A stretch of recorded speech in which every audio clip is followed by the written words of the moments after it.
উজ্জ্বলের মুখ থেকে খুশির খবর শুনে খুশি হলো সুধা। সম্পূর্ণ জানতে ভিডিওটিতে একটি লাইক করে দেখতে থাকো। গল্পের শুরুতেই দেখা যায় যে সুধা আর তেজ চলে গেছিল ফ্যাক্টরিতে। এর মধ্যেই উজ্জ্বলও চলে গেছে। আর উজ্জ্বল গিয়ে বুঝতেই পারেনি চারিদিকে গ্যাস লিক করছে। আর যেই না সুইচটা অন করেছে তখনই বিস্ফোরণটা ঘটে যায়। আর এটা দেখার পরে তেজ তো পুরো কান্নাকাটি করতে থাকে আর বলে, সুধা, সুধা কোথায় গেল? আর তার মধ্যেই জ্যোৎস্নার সাথে এমনভাবে ধাক্কা লাগে তরিতার, যে তরিতার হাত থেকে সব জিনিসগুলো পড়ে যায়। তরিতা তখন ঠাম্মিকে বলে, বিশ্বাস করো ঠাম্মি, আমি কিন্তু ইচ্ছা করে কিছু করিনি, দিদিভাই কিন্তু ধাক্কাটা দিয়েছিল।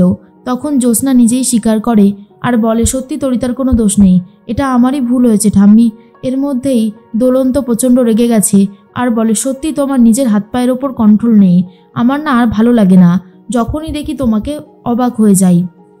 এর মধ্যেই ঝিনুক বলে, আরে বাবা, একটা অ্যাক্সিডেন্ট হয়েছে, এটাকে নিয়ে এত অমঙ্গল মঙ্গল বলার কি আছে? আমি তো এটাই বুঝতে পারছি না, সব ঠিক হয়ে যাবে। আরে দিদি, তুমিও তো দেখছি এখন এত ভেঙে পড়েছো। তখনই উজ্জ্বলের কথাই ভাবছিল জ্যোৎস্না আর বলে, এতক্ষণে তো উজ্জ্বলের চলে আসার সময় হয়ে গেছে, কিন্তু এখনও আসছে না, সেই জন্যই তো আমার চিন্তাটা হচ্ছে। তখনই ঝিনুক বলে, আরে বাবা, ও ঠিক চলে আসবে, তুমি একটু ধৈর্য ধরো। এরপরেই সমুদ্রর কাছে একটা ফোন আসে, ফ্যাক্টরিতে বিস্ফোরণ হয়েছে। আর এটা জানার পরে তো সমুদ্র নিজেই অবাক হয়ে যায়। তার মধ্যে উজ্জ্বলের ড্রাইভারের কাছে ফোন করেছিল জ্যোৎস্না। আর ড্রাইভার বলে, স্যার তো এখন ফ্যাক্টরিতে এসেছে। আর ফ্যাক্টরির এই খবরটা দিয়ে দিয়েছে সবাইকে সমুদ্র, যে ফ্যাক্টরিতে একটা বড়সড় বিস্ফোরণ হয়েছে। আর তখনই জ্যোৎস্না শুনে অজ্ঞান হয়ে যায়। এরপরে জ্যোৎস্নাকে সবাই জল দিতে থাকে যাতে জ্যোৎস্নার জ্ঞান ফিরে আসে। এর মধ্যেই বিস্ফোরণটা হয়ে গেছে। তখনই সুধার কথাই ভাবছিল তেজ, আর সুধাকে বাঁচানোর জন্য ভেতরে যাবে বলে ঠিক করে। কিন্তু সুধা আর উজ্জ্বল খুব ভালোভাবেই বেরিয়ে আসে। তখনই সুধা বলে, মিস্টার বসু মল্লিক, ভেতরে থাকা জিনিসগুলোকে বাঁচাতে পারলাম না, সব নষ্ট হয়ে গেল। তেজ তখন বলে, আপনি তো ফিরে এসেছেন, এতেই আমি খুশি।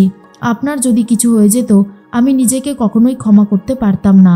তার মধ্যেই মনে মনে একটা কথাই ভাবছে সার্থক, এত কিছু করার পরেও ওদেরকে শেষ করতে পারলাম না, আর ওরা তো এবার আমাকে ধরে নেবে, তখন কি হবে? বলতে বলতে তেজ চলে এসেছে আর বলে, কে আপনি?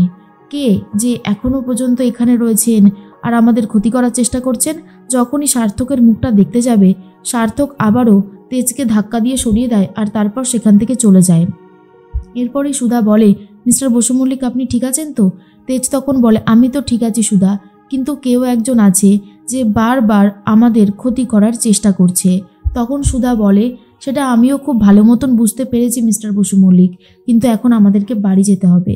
এদিকে সবাই মিলে যখন অপেক্ষা করছে তখনই সুধা আর তেজ চলে এসেছে আর বলে, দিদি, অবশেষে চলে এসেছি।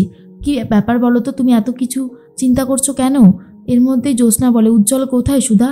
সুধা বলে, এই যে জামাইবাবুকে নিয়ে আমি এসেছি। তখনই শুভ দৃষ্টি হচ্ছে, মালা বদল হয় আর সিঁদুরদান হয়। এর মধ্যেই জামাইবাবুর কাছে উপহার চায় শালীরা। তখনই উজ্জ্বল বলে, দেব, সবাইকে সব উপহার দেব, তবে একটা বিশেষ উপহার রয়েছে, আর সেটা আগে সুধাকে বলবো। আজকে সুধার জন্যই আমি আমার জীবন ফিরে পেয়েছি, আর সুধার জন্যই আমার বউ আমার কাছে রয়েছে। তাই খবরটা যদি ওকে না দিই তাহলে আমার ভালো লাগবে না। সুধা, আমি বাবা হতে চলেছি, আর এই বাড়িতে একটা নতুন সদস্য আসতে চলেছে। আর এটা শোনার পর তো সব থেকে বেশি খুশি হয় সুধা আর দোলন, মানে উজ্জ্বলের মা। আর বলে, সত্যি এই খবরটা পেয়ে তো আমি খুবই খুশি। এতগুলো বছর পর অবশেষে নাতি নাতনির মুখ দেখতে পারবো, তার জন্য তো আমার খুব ভালো লাগছে। বৌমা, আমি আজকে অনেক খুশি। এই হারটা আমার তরফ থেকে তোমার জন্য, তুমি রাখো। আর এতে জ্যোৎস্নাও খুব খুশি হয়, বাড়ির সবাই খুব খুশি। ঠাম্মি বলে, যাক বাবা, অবশেষে এই খবরটা শুনে আমার ভালোই লাগছে। এর মধ্যে সুধা আর তেজ চলে যাচ্ছে মেচকার কাছে। ইন্দ্রজিৎ তো রয়েছে থানায়।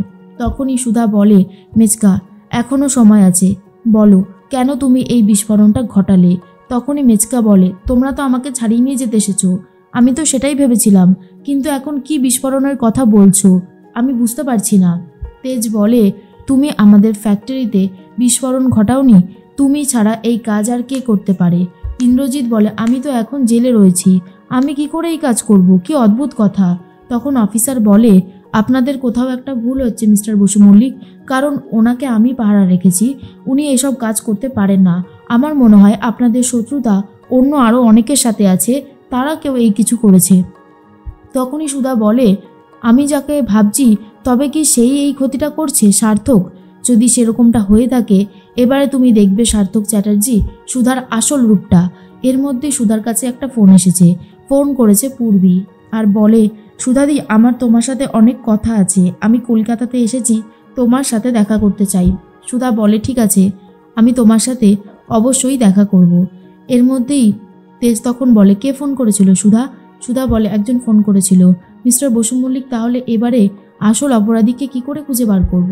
তেজ তখন বলে, অফিসার, আমার মনে হয় অন্য কেউ একজন আছে যে কলকাঠি নাড়ছে। আচ্ছা, যে আমাদের গ্যাস পাইপটা সারাতে এসেছিল সেই প্রবালের ফোনের লোকেশন ট্র্যাক করলে হয় না? তখন অফিসার বলে, হ্যাঁ, হবে না কেন, আপনারা একটু ওয়েট করুন, আমি দেখছি কত দূর কী করা যায়। তেজ আর সুধা খুবই ভেঙে পড়েছে। কে এইভাবে আড়াল থেকে ফ্যাক্টরির ক্ষতি করতে চাইছে সেটা জানার চেষ্টা করছে, কিন্তু কোনোভাবেই আর জানতে পারছে না। তার মধ্যে অফিসার ফোন করছে তেজকে আর বলে, মিস্টার বসু মল্লিক, আমরা ওই প্রবালের ফোনের লোকেশন পেয়ে গেছি, আপনাদের ফ্যাক্টরির আশেপাশেই কোথাও একটা রয়েছে, আমরা এক্ষুনি আসছি। এরপরেই সুধা আর তেজ দুজন মিলেও চলে যায়। সার্থক মনে মনে ভাবে, আমাকে তোমরা কোনোভাবেই ধরতে পারবে না, কোনোভাবেই না। তাই সার্থক আগে থেকেই ফোন করছে তুহিনাকে আর বলে, ওই যে প্রবাল ছিল না, ওকে তুমি যেভাবেই হোক ওখান থেকে সরিয়ে দাও, পুলিশ এসে গেছে, পুলিশ এসে এই কেসটার তদন্ত করছে। একবার যদি আমি ধরা পড়ে যাই এবারে কিন্তু আমি আর বেরোতে পারবো না, বুঝতে পেরেছো তো? এটা আমার জন্য কত বড় একটা রিস্ক। তুহিনা বলে, আমি চেষ্টা করছি, দেখছি কত তাড়াতাড়ি কি করা যায়। এদিকে অফিসার, সুধা, তেজ সবাই তো চলে এসেছে। নিজেদের মতন করে সবাই খুঁজতে শুরু করে, কিন্তু কোনোভাবেই এখনও কিছু পায়নি। তখন অফিসার বলে, পেয়েছেন কিছু? মিস্টার বসু মল্লিক বলেন, না স্যার, আমরা তো কোনোভাবেই এখনও খুঁজে পাইনি, তবে আমরা চেষ্টা করছি। ওই প্রবালকে ধরলেই আসল অপরাধী নামটা জানা যাবে। আমার মনে হয় ওরও অবস্থা খারাপ করে রেখে দিয়েছে, নাহলে ওর আইডি কার্ড নিয়ে এইভাবে অন্য কেউ আসতে পারতো না। আমার ওখান থেকেই ডাউটটা হচ্ছে। এরপর সুধা নিজের মতন খোঁজার চেষ্টা করছিল, তখনই ধাক্কাটা লেগেছে তুহিনার সাথে আর বলে, সরি, এ কি, কে আপনি? আমাদের ফ্যাক্টরিতে রয়েছেন আর এই ব্যাগে করেই বা কি নিয়ে যাচ্ছেন? তুহিনা মনে মনে বলে, যেখানেই বাঘের ভয় আর সেখানেই সন্ধে হয়, এবারে কি শেষ পর্যন্ত আমি ধরা পড়ে যাব নাকি? সার্থক তো লুকিয়ে লুকিয়ে দেখতে থাকে আর বলে, সর্বনাশ, শেষ পর্যন্ত সুধার কাছে ধরা পড়ল। এর মধ্যেই সুধার সন্দেহ বাড়তে থাকে আর বলে, এই ব্যাগের মধ্যে কি আছে আমি দেখতে চাই, যতক্ষণ না দেখতে পারবো ততক্ষণ আমি আপনাকে কিছুতেই যেতে দেব না।